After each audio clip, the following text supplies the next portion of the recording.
friends, welcome back to Bucket List Homestead. My name is Lynn, and today starts the Three Rivers Homestead Challenge slash Pantry Challenge. First day I'm excited to try it. I'm really hoping we do even better than we did last year with it. Last year was our first year, so this is our second year. I feel like I learned a lot last year, and I'm more prepared for it this year. So tonight, as I said, is day one, and it's New Year's Day, obviously. So every New Year's Day, we usually have prime rib for supper. I'm not sure how it started. I don't know if my grandmother mentioned it or somewhere, but somewhere in my brain, I remember hearing that prime rib is supposed to be good luck on New Year's Day, and I think that's how it all started. I was fortunate. We didn't have to go buy a prime rib, and there it is right there in all its loveliness. We didn't have to go buy one because it was part of our beef order that we did late summer, early fall. Is that when we got that? I'm trying to remember. And we bought, was it a quarter cow? I think it was a quarter cow. Yeah, I just checked with David. It was a quarter cow that we bought, and it was one of the cuts we got. So I didn't even have to buy one for New Year's. So score, which is good because I didn't see them on sale anywhere, which is weird.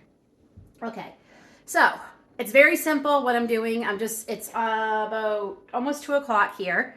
It's been sitting out, becoming room temperature for about 2 hours. So you may want to make sure it's room temperature. That's like one of the major tricks to making this really, really delicious. So bring you over closer. So what I have just got sitting here resting on a paper towel for a minute. My oven is 500 degrees Fahrenheit. So we're going to start cooking it at that, but it doesn't stay at that. I have a Dutch oven. I find this is the best way. This is the most success I've had with this. So, get this out of here. What I'm going to do is I'm going to take a little bit of salt, and we're going to salt this. I patted this dry too. I forgot to tell you that. So this has all been pat dry with some clean paper towel. And oops, sticking to the paper towel. And I'm going to, great, now my hands are dirty. Just a minute. Okay, now I'm more prepared. So, I put some salt in here because I'm going to end up touching it a lot. And I don't want to touch my hands on the meat and then put it back in the salt container. So, as I was saying, I'm just going to salt all the sides.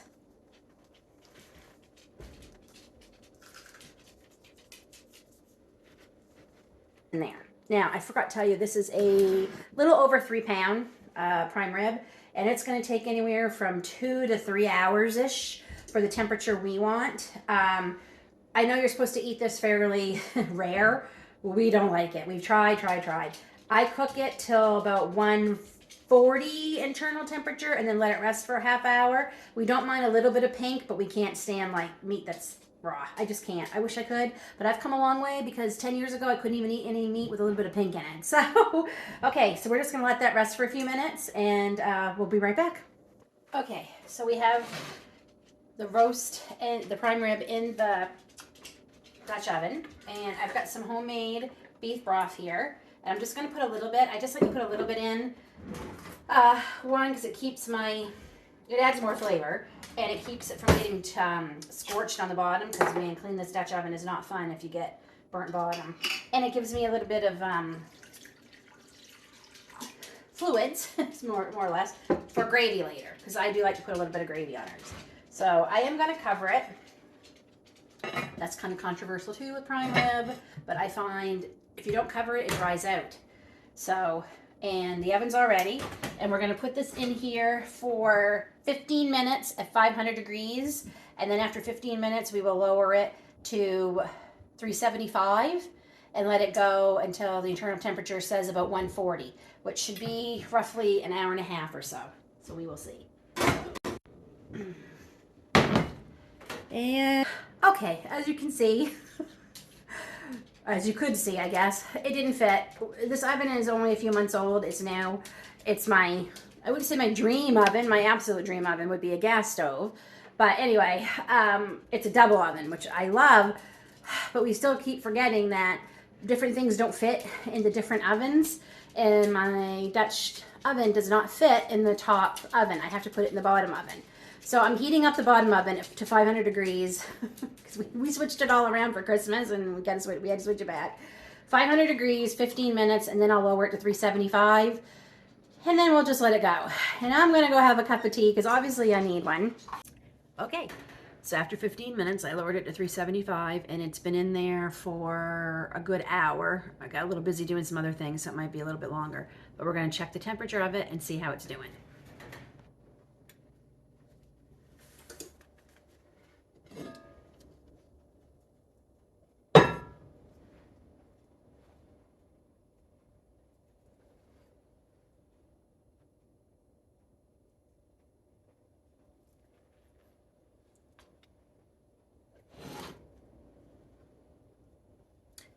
We're actually over 140. So I should have probably checked on it 20 minutes ago, but it's okay. It smells amazing. So we're gonna let this rest, and I'm going to get to our side dishes. So my side dishes are gonna be just mashed potatoes. We bought, sorry, that's my microwave. We bought a big, that 15-pound bag that we showed you from our last grocery haul. So I'm going to get into them. I'm also having carrots. And we bought 2 bags of carrots a couple of weeks ago when they were on sale. 2 bags for $4. You could get 2 bags of onions and 2 bags of carrots for $4 each, so $8. And I bought the onions and I bought the carrots. And my intention was I was going to can the carrots. And then I put them in my pantry. I just went to get them, and this is what I found in one of the bags. They've completely started to mold and rot, one whole bag. The other bag is fine. I'm mad at myself, and I'm irritated, and I'm ticked off at myself, really. So now we won't be canning up these carrots, obviously. These are going to be going into the trash. The other ones, I got them in the sink just with a little bit of vinegar and water just to start getting them cleaned up a bit, and then I'll peel them. I was going to peel all of them tonight and can them all tomorrow. So now we're just going to have some carrots for supper and none to can. Oh, I'm so angry. I mean, I did can quite a few during, last year, the harvest, but, we actually eat a lot of carrots, so, okay. And I'm not touching my canned potatoes yet that I canned because we still have fresh to use up. And now I definitely want to use them up before they go bad.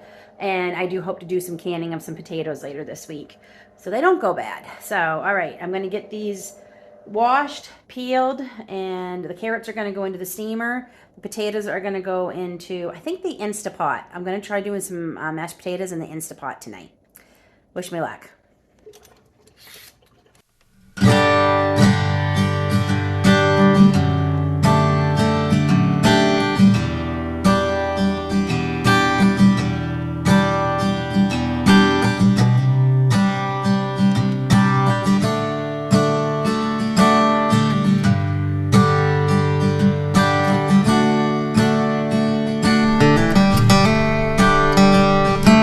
Potatoes already. So there's about 3 pounds of potatoes in here. I took out maybe 5 or 6 really good sized potatoes, sliced them up so they're in slices, kind of like scallop potatoes when you slice them, and 4 cups of water, or just to cover. It took a little more than 4 cups to cover mine, more like 5, and I just put a big pinch of salt in there. So we're gonna set the lid on. Manual, 8 minutes, and that's it.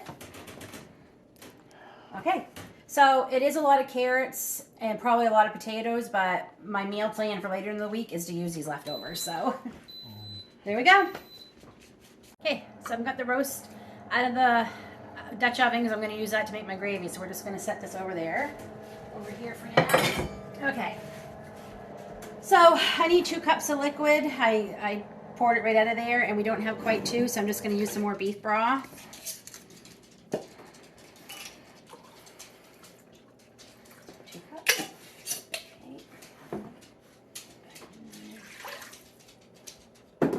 This is the way my grandmother always made gravy. So I have about a 1/4 cup of flour in here, and then I just filled it up to about that much with water, maybe about a cup of water. So we're going to get this going. High. Yes. 1, 2 burners too. All right. We're going to bring this up to a boil and then add our flour mixture.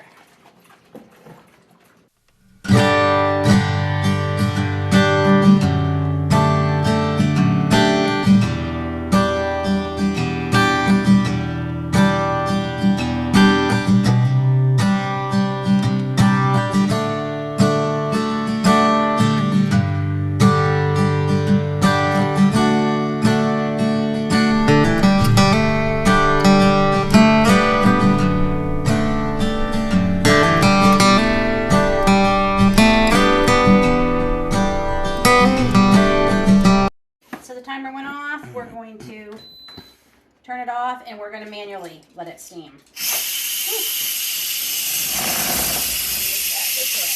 All right.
Excited for supper tonight. I'm sorry, but I really am. One, it's one of my favorites. Loaded nachos. I love these. I love Mexican food. This is one of my favorites. I've been thinking about this for a couple of days now. The other reason I'm excited is because I get to show you how I'm using my canned pork that I canned for the first time in my electric pressure canner a few months ago. This is my last jar, which means one of those things that has to go on my to-do list is can more pork. We've already used everything else and it has been amazing. Canning pork has been one of the best things I have ever canned. I am really excited. I still have to do chicken and beef and hamburger. I'm going to do so much more meat. But anyway, so we're going to do loaded pork nachos tonight for supper. They're so good. So it's really simple, and what's really great is everything's done for me. I'm not really cooking anything for the most part. We're going to put these into a frying pan with some taco seasoning just to warm them up a little bit and to shred them a little bit so I can put them on top of the tortilla chips. But that's it.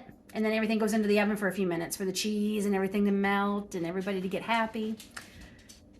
And it's great because we've been out thrift store shopping for most of the day today. We hit the mother lode. We had a great thrift store day, let me tell you. Best one we've had in a while. I scored, I think it's 9 wide mouth quart jars. And because I am trying to eventually get most of my mason jars to the wide mouth, the big ones and the smaller ones. I don't mind if my jelly goes into the normal size mason jars. Husband photobombing me, dogs want out. But I really like when I'm doing things like this, especially in the wide mouth jars. They're just so much easier to fill and eventually get out. So anyway, yeah, we scored big today. And I'm also going to be making, I love avocado crema, love it, but I don't have any avocados. I'm in the pantry challenge, so I can't go buy any. But I do have a lot of single serve guacamole, because I'm the only one in the house who eats it. And basically, avocado crema is avocados, sour cream, cilantro, lime juice, garlic, a little bit of salt. Well, that's all this guacamole is, is all those things. So it's kind of everything in one. Plus, so I have equal parts guacamole with equal parts sour cream. And it's just a single serve of those guacamole. I threw my can. Oh, no, I didn't. Right here. Okay, it's just one of them with the sour cream. And I'm going to immersion blend that in just a few minutes, and we'll show you that. And so you need your tortilla chips, which I am using blue tortilla chips. You need your meat, which we're going to do shredded pork. You need some black beans, which I have draining in the sink. And I'm going to use some bell peppers, again, from my freezer. And I took those all out this morning, let them thaw. I'm letting them drain right now, all because of my handy-dandy template that tells me not only what I'm having for supper, but I put underneath here what I need to take out of the freezer either the night before or the morning of. Obviously, this was going to be originally ground beef, but then I'm like, oh, we still have pork left. So I love that. And if you want to know how to get this template, you just become a member to my channel for 99 cents a month, and I will send you the template for that menu plan. And that's it, folks. Basically, it's whatever you want on your nachos. That's what we're doing.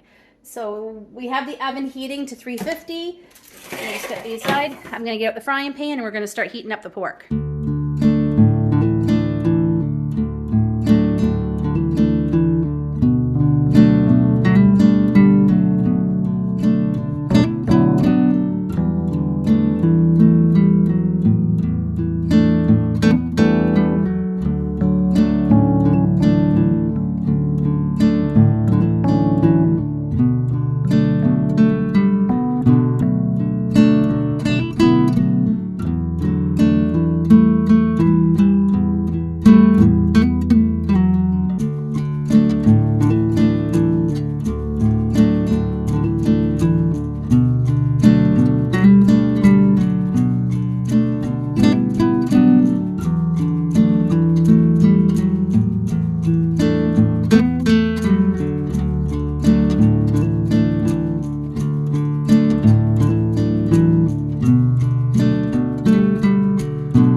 Now, obviously, that is a lot more shredded pork than we are going to need for our supper tonight. I did do smaller jars, but we used all of them already. So I know going forward how much I need.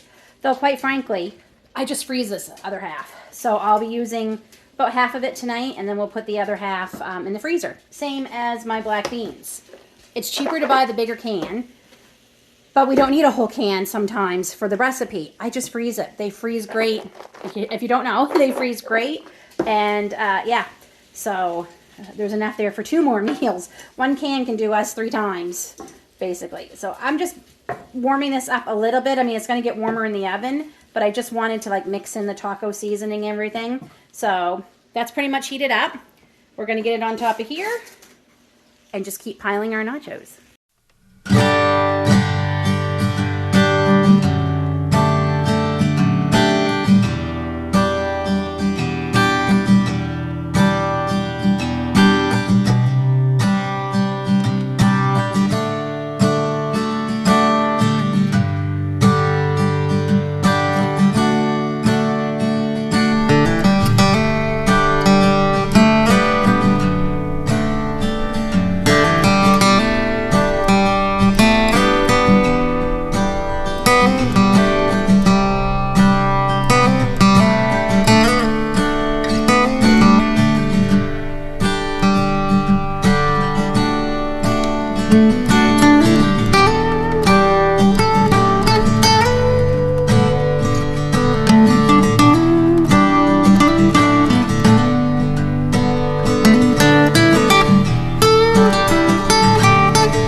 Taste test the avocado crema. Looks amazing. Okay, this is delicious. There's one recipe because of the pantry challenge, because normally I would have went and bought avocados and made it. Because of the pantry challenge, I made it with the guacamole already. Oh my goodness, that's good. Wow, that's gonna be good. So basically, we just let them go until the cheese melts because everything is pretty hot. So that ends day 3 of Three Rivers Homestead Pantry Challenge. So folks, take care. God bless. We'll see you all soon.